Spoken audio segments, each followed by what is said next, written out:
华视在地新闻，继续来看指挥中心推动基层的诊所帮民众来做 PCR 检测。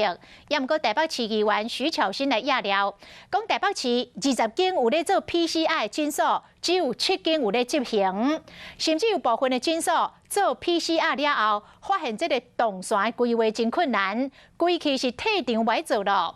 指挥官陈时中讲。 有可能是住伫咧诊所附近的厝边来阻挡，惊有伤侪确诊者来聚集。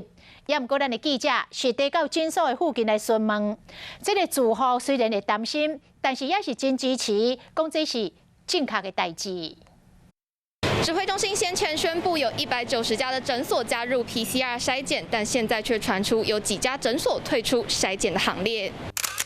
台北市议员徐巧芯伫面册有提出一个统计表，讲卫福部登记台北市有20间诊所提供 PCR 的体检，也过有3间要咧准备，9间直接讲无。实际上，敢若7间诊所会使提供体检的服务。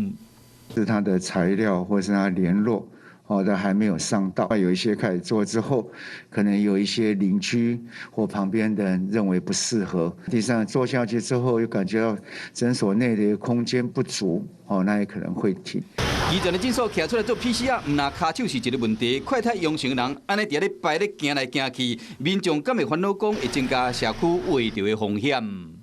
非常好，这对整个社区这样很方便。我会有一点点忧虑啦，因为疫情量能扩大，所以各县市政府的卫生局，它也只能想办法把这个做的量能扩大。